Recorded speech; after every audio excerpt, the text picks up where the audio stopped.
रविवार के दिन सूर्य देव की कृपा पाने का सबसे अच्छा दिन माना गया है। इस दिन उनके मंत्रों का जाप करके सूर्योदय के समय अर्घ देना चाहिए। सूर्य भगवान प्रत्यक्ष देवता हैं जिनका दर्शन पृथ्वी पर कहीं से भी हम कर सकते हैं। सूर्य देव अपने भक्तों के सभी कष्टों को दूर करने वाले हैं। आइए सुनते हैं रविवार की व्रत कथा। जय सूर्य नारायण महाराज की। प्राचीन काल में एक नगर में एक वृद्धा स्त्री रहती थी। उनका नियम था कि वह हर रविवार को घर आंगन को गोबर से लीप कर स्नान आदि कर ही भोजन को तैयार करती थी और सूर्य नारायण भगवान को भोग लगाकर स्वयं भोजन करती थी। ऐसा व्रत करने से उनका घर अनेक प्रकार के धन धान्य से पूर्ण था। श्री हरि भगवान की कृपा से घर में किसी भी प्रकार का कोई दुख या विघ्न नहीं था। सब प्रकार से घर में आनंद ही आनंद था। इस तरह से कुछ दिन बीत जाने के बाद उनकी एक पड़ोसन जिसकी गौ का गोबर वह वृद्धा लाया करती थी विचार करने लगी, ये वृद्धा सर्वदा मेरी गाय का गोबर लेकर जाती है। इसलिए वह पड़ोसन अपनी गौ को भीतर बांधने लगी। वृद्धा को गोबर न मिलने से रविवार के दिन अपने घर को लीप ना सकी, इसीलिए उसने ना तो भोजन बनाया, ना ही भगवान को भोग लगाया और ना ही स्वयं भोजन किया।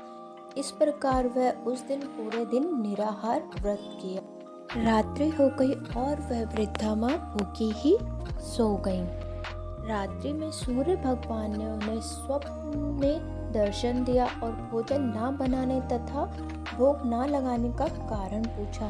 तब वृद्धा माँ ने बोला कि गोबर ना मिलने के कारण मैंने आज घर नहीं लीपा और आपका भोजन भी नहीं बनाया। तब भगवान ने कहा कि हे माता, हम तुमको ऐसी गौ देते हैं जिससे सभी इच्छाएं आपकी पूर्ण होंगी, क्योंकि तुम हर रविवार को गाय के गोबर से लीप कर मेरा भोजन बनाकर मुझे भोग लगाकर खुद भोजन करती हो। इससे मैं आप पर प्रसन्न हूँ और आपको वरदान देता हूँ।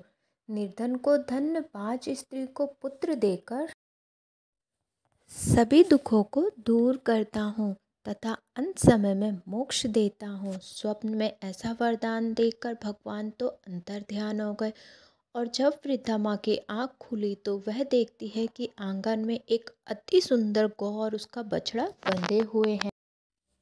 वह बुढ़िया माँ गाय और बछड़े को देखकर बहुत प्रसन्न हुई और उसको घर के बाहर बांध दिया, वहीं खाने को चारा भी डाल दिया। जब उनकी पड़ोसन ने वृद्धा माँ के घर के बाहर इतनी सुंदर गौ और बछड़े को देखा तो उसे ईर्ष्या होने लगी। ईर्ष्या के कारण पड़ोसन का हृदय जल उठा और उसने देखा कि गाय ने सोने का गोबर किया है, तो वह उस गोबर को उठाकर अपने घर ले गई और अपनी गाय का गोबर उस गाय के पास रख गई।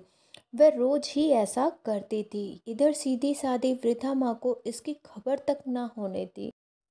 तब सूर्य भगवान ने सोचा कि ये चालाक पड़ोसन तो वृद्धा माँ को ठगे जा रही है, इसके लिए कुछ न कुछ अवश्य करना पड़ेगा।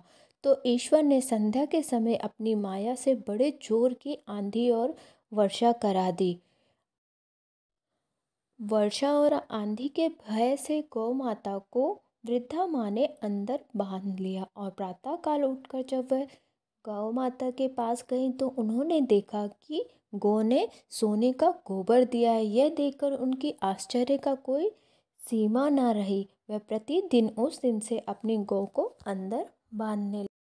उधर पड़ोसन ने देखा कि बुढ़िया माँ गौ को भीतर बांधने लगी है और उसका सोने का गोबर उठाने का दांव नहीं चल रहा है, तो वह ईर्ष्या और डाह से जल उठी और कुछ उपाय सोचने लगी, परंतु उसे कोई भी उपाय समझ नहीं आया। तो उसने उस देश के राजा की राज्यसभा में जाकर कहा, महाराज, मेरे पड़ोस में एक वृद्धा रहती है, उसके पास ऐसी गाय है जो सोने का गोबर देती है, जो आप जैसे राजाओं के ही योग्य है। आप उस सोने से प्रजा पालन का कार्य कर सकते हैं। वह वृद्धा इतना सोने का क्या करेगी? राजा ने यह बात सुनकर अपने दूतों को उस वृद्धा के घर से गौ लाने की आज्ञा दी। वृद्धा प्रातः ईश्वर का भोग लगा भोजन ग्रहण करने जा ही रही थी कि राजा के कर्मचारी गौ को खोलकर ले गए। वृद्धा काफी रोई और चिल्लाई, परंतु कर्मचारियों ने उसकी कोई बात ना सुनी। उस दिन वृद्धा माँ ने गाय के वियोग में भोजन ना खा सकी और रात भर रो रो कर ईश्वर से गाय को पुनः पाने की प्रार्थना कर रही थी। उधर राजा गौ को देखकर बहुत प्रसन्न हुआ, लेकिन सुबह जैसे ही वह उठा सारा महल गोबर से भरा दिखाई देने लगा। राजा यह देखकर घबरा गया। भगवान ने रात्रि में राजा को स्वप्न में कहा था कि हे राजन, गाय वृद्धा को लौटा दे, नहीं तो तेरा भला नहीं होगा। उसके रविवार के व्रत से प्रसन्न होकर मैंने उसे ये गाय दी थी। प्रातः होते ही राजा ने वृद्धा को बुलाकर बहुत से धन धान्य के साथ सम्मानित किया और गौ और बछड़ा को लौटा दिया। उसके पड़ोसन को बुलाकर उसे उचित दंड दिया गया। इतना करने के बाद राजा के महल में से गंदगी दूर हुई। उस दिन से राजा ने अपने नगरवासियों को आदेश दिया कि समस्त मनोकामनाओं की पूर्ति के लिए रविवार का व्रत रखा करो। व्रत करने से नगर के लोग सुखी जीवन व्यतीत करने लगे। कोई भी बीमारी या प्राकृतिक प्रकोप उस नगर में नहीं होता था। सारी प्रजा सुख से रहने लगी। बोलो सूर्य भगवान की जय। जैसे सूर्य भगवान ने उस वृद्धा माँ पे कृपा करी, वैसे हम सब पर अपनी कृपा करना। जय सूर्य देव महाराज की। रविवार का व्रत व पूजन कम से कम 12 व्रत अवश्य रख, यदि संभव हो तो पूरे साल व्रत रखना चाहिए। सूर्य भगवान को जल देने के बाद भगवान सूर्य का बीज मंत्र की कम से कम 5 माला का जाप करना चाहिए। इसके बाद रविवार का व्रत की कथा पढ़ें और व्रत के दिन सुबह स्नान ध्यान करने के बाद लाल रंग के कपड़े पहने उगते सूर्य भगवान को अर्घ्य दे। इस दिन केवल गेहूं की रोटी या गेहूं की दलिया गुड़ का सेवन करें। ऐसा करते हुए आपका व्रत का संकल्प पूरा हो जाएगा। कम से कम 2 ब्राह्मणों को आदर के साथ भोजन कराएं एवं अपने समर्थ के अनुसार उन्हें दक्षिणा दें। सूर्य से संबंधित किसी वस्तु का दान करें। ये थी सूर्य नारायण भगवान की व्रत कथा। आप सभी को ये व्रत कथा कैसी लगी कमेंट में ज़रूर बताएं। अगर वीडियो अच्छी लगी तो चैनल को सब्सक्राइब, वीडियो को लाइक ज़रूर करें। राधे।